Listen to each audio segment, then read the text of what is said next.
Okay, I got something a little different for you guys today. I got a 2012 F150 that has a rear axle seal leak on it. It's a 9.75 axle, and they're basically all the same for repair. The 8.8, the 9.75, and the 10 1/4 from Ford. They're all semi-floats, and they're all basically repaired the same way. So today I'm going to be walking you through how to change out the axle seal and get to the ring inside the differential and all that. And what you may notice on yours, if you take a look at your truck, is you're going to notice moisture back here. It may not necessarily be wet, and it just depends how far gone it is. And if you're going to see wetness, it's going to be down here where it collects. Where you're really going to see it is the inside, and you can see just how bad it is. And it soaks the shoes in here and basically ruins them. Except for the fact these are only parking brake shoes, so usually a good cleaning with brake clean, a quality brake clean, will get most of it out of there and make it all usable again. Okay, so the first thing you want to do is start draining the fluid out of the differential so that can drain while you're pulling the rotors and calipers and all that stuff off. It'll drain, the majority of it out. You need to pull the bolts off for the cover here. They're 1/2 inch, not 13 millimeter. And that's the size they've been on all the axles I've ever taken apart on the Fords. It's all been 1/2 inch. Now on this particular model, it has a harness for the ABS that clips in to the studs on here all the way around. So if yours has that, just note where the studs are at so we can put them back in their right place upon reassembly. Otherwise, the bolts are all the same on any of the older Ford rear ends. Alright, so after that, all these bolts are out. Keep this top one and one of the top ones in, just finger tight, and then we can start separating the cover from the actual differential housing. And I use a wide putty knife type deal, and you go at one point of it right here, and that'll get it started, and we can go from there. Make sure it's nice and straight so you don't gouge the housing. And once you start putting pressure on it like that, you'll hear it'll be starting to separate, and it's just going to flood out of there. So just be ready for it with the catch pan, and stay to the side here because it'll come out right here. It won't soak your tools then. Just got to move it around a little bit.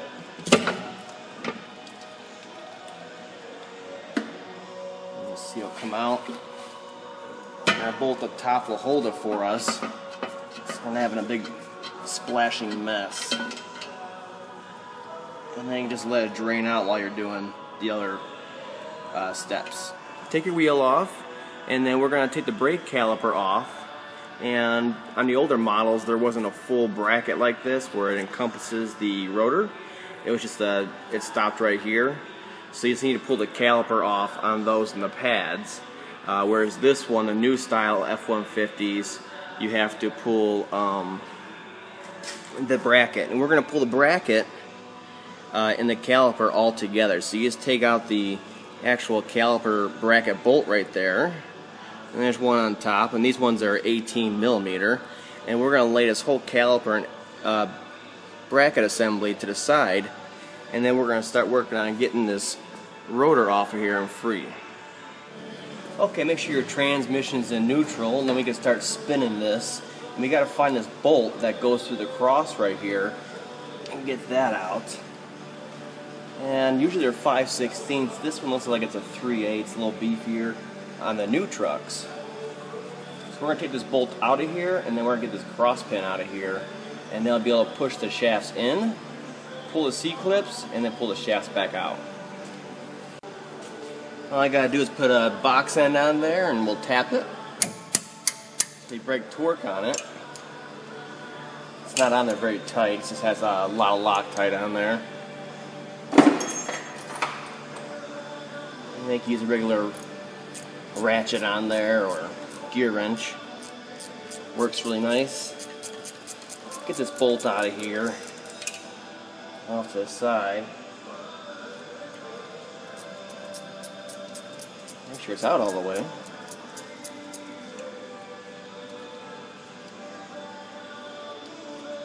There we go. It's like that. It's got some threads on it right here. And then you can reach around from the back side and it looks just like this, and you push on this pin right here. And that baby should come right out of there. And it only goes in there one way. You can see it's got the pinhole for it. This side doesn't have it. Clean that and put it to the side. And then we can spin the differential around so we can see it. Just like that. Okay, so we're going to push the shafts in. I'll do this side first. You just push it in from the outside. And now you should be able to see it. There's a little like C-clip right here, and those just push right off like that. After that, you can go grab the shaft from the other side over there, and you pull it right out. And your shaft will be nice and free to come out. Just support it, and then stand them upright. Okay, once that shaft's out of the way, you can go ahead and start getting the seal out of here. Use your favorite seal puller. I use a long pry bar with the curved end on it, and it works just fine.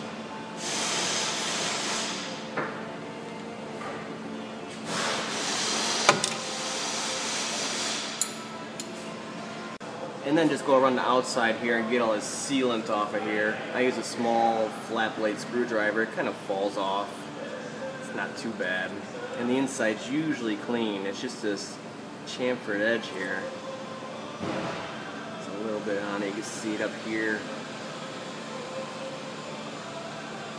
Just get all that off of there.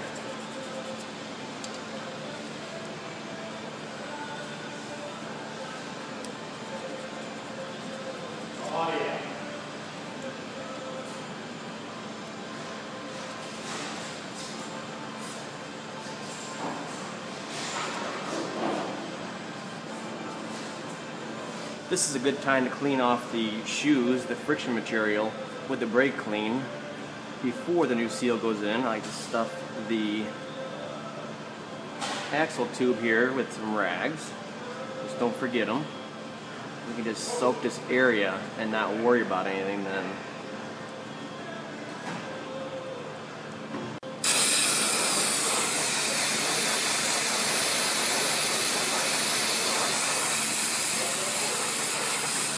Do a good wiping on it, get the main residue off, and we can hit it again with the Motorcraft stuff. It has the high acetone content to it.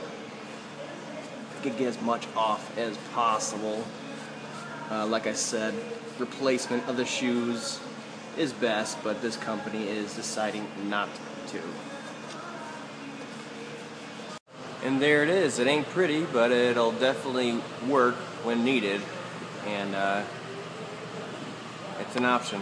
After that, just clean your bore one more time. Make sure you inspect your bearings so that you don't have any pitting going on.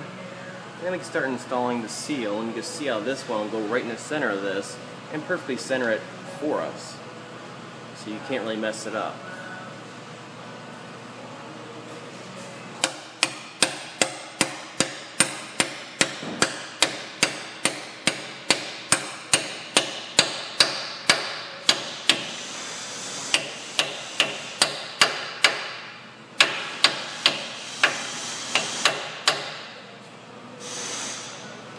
And there it is, like new, all the way around. Just make sure that it's fully seated on the axle tube and it's straight in there, and we can start installing our axle shaft. Okay, your new axle seal will have pre-lube on it on the inside here, so don't worry about it. Just make sure your shaft, where it actually rides on, right here, the shiny part, is clean. And then just put it in. Watch out for the seal, and support it all the way through.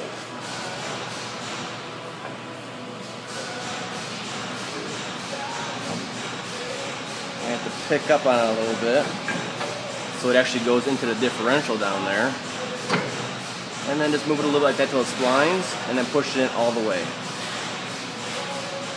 And then once you have both sides done, bolt shafts are all the way in, we can clean up our little C-clips here and stick them back into the groove. They each have one. And then they simply slide back over after that, and they'll be held in by the differential themselves.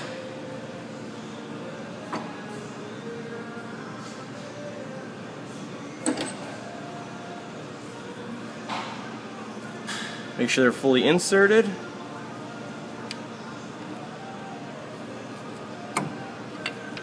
And they should go in flush. And you can see on here that ring is fully encapsulated by the spider gear here all the way around. And it went all the way in, and the same thing with this side, so it's flush like this, and then that bar goes in the center here, and it keeps them from being able to come in and that ring to fall out. Okay, now we gotta put that bar back in here before we forget. And I clean out the threads on the hole with brake clean and a little bit of air for our locking pin.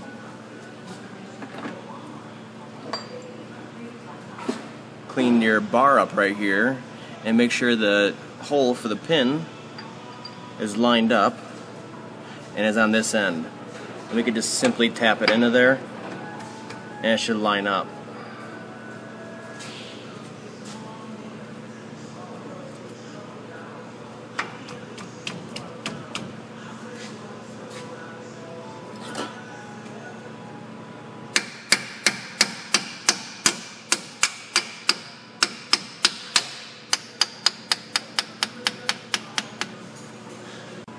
Get that locking bar almost all the way in, and then put a little Loctite on your locking pin, and then we can put it through here, and we can adjust it from there so that it actually fits in there. And there it just fell in like that. That's why you don't push it in all the way before you start putting pressure on this pin. Makes it a lot easier. We can start tightening this down. And this Loctite will dry while we're letting the sealant around here dry before we put fluid in it. Nice and tight. And then same thing as coming off, I do a couple taps of the hammer.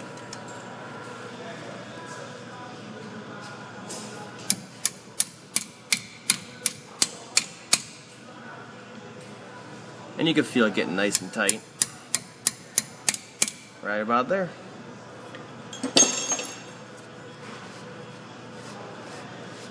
Next thing we got to do is start cleaning the outside perimeter of the diff case and of course the diff cover. Get all this old RTV off of here.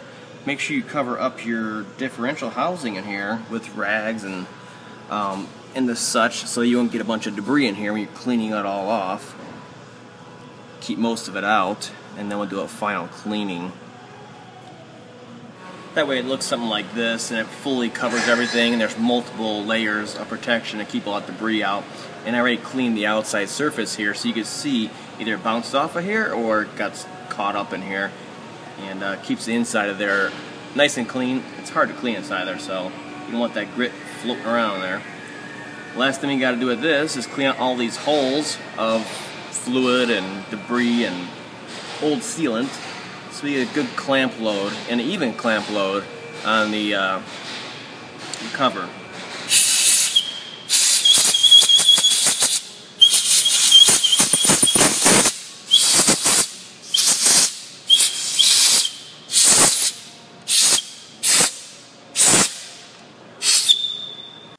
And then one more cleaning of the actual sealing surface here. Some brake clean. You should be ready to start putting that cover on here in a second.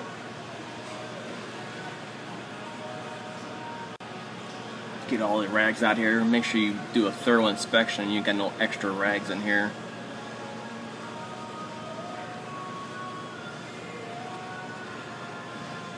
And just do one last check before you actually cover this up. Make sure that pin right here is in there and your locking pin is also in there. Don't want the axles falling out going down the road. Okay, our cover's clean, housing's clean, pins are in, it's all locked in. I think we're ready to go here, huh?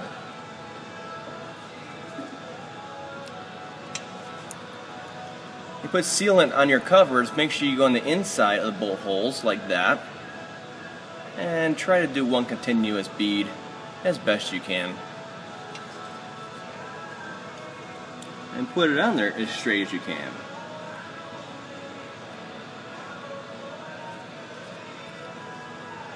And get a bolt or two in there to align it. It doesn't start sagging down, it'll try to sag down on you and move. Once you get a few bolts in by hand just to hold it up, the actual sealant will stick it to the differential housing for you. And go and put the rest of them in. And then I just go around crisscross and get them on there.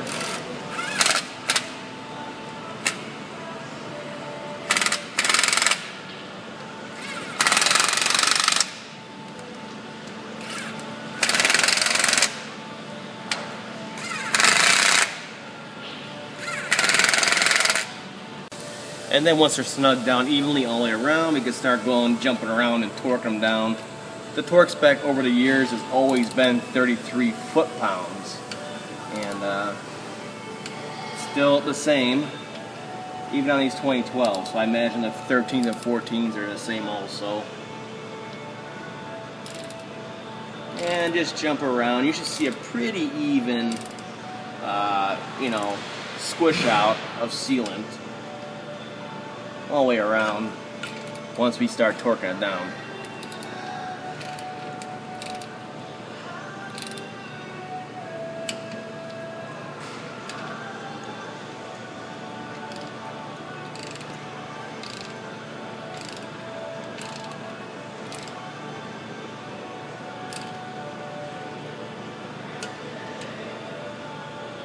While your sealant's drying, just go ahead and put your rotors back on, your calipers, bolt it all up, torque it all down, put your wheels back on, and I come over here and I open the drain plug so it has air coming in from the inside and the outside, help that sealant dry. And I let the sealant dry, if I can, at least an hour before I even try to fill it up. Okay, so we got our sealant all dry and we filled it up. You can see it's coming out like that. Just let it come out, overfill it, and then let it come out, and it'll level out with the drain plug hole there. And then just put a little bit of sealant on your drain plug, and we can go ahead and put that back on, tighten it up, snug it up is fine. And if you have limited slip differential inside of here, you need to make sure you put the XL3 additive in there, the friction modifier from Ford. And I've never seen them call for more than one bottle of that stuff, and it's pretty cheap from Ford. So make sure you put that in there. Put it in with your first bottle of diff fluid, which is 75 W140 for almost all Ford differentials now, except for the front differentials and for the Crown Vics. Otherwise, they've changed over to the 75 W140 for everything. So it's a little more, helps a little bit with durability, with towing and all that stuff. So went to heavier oil.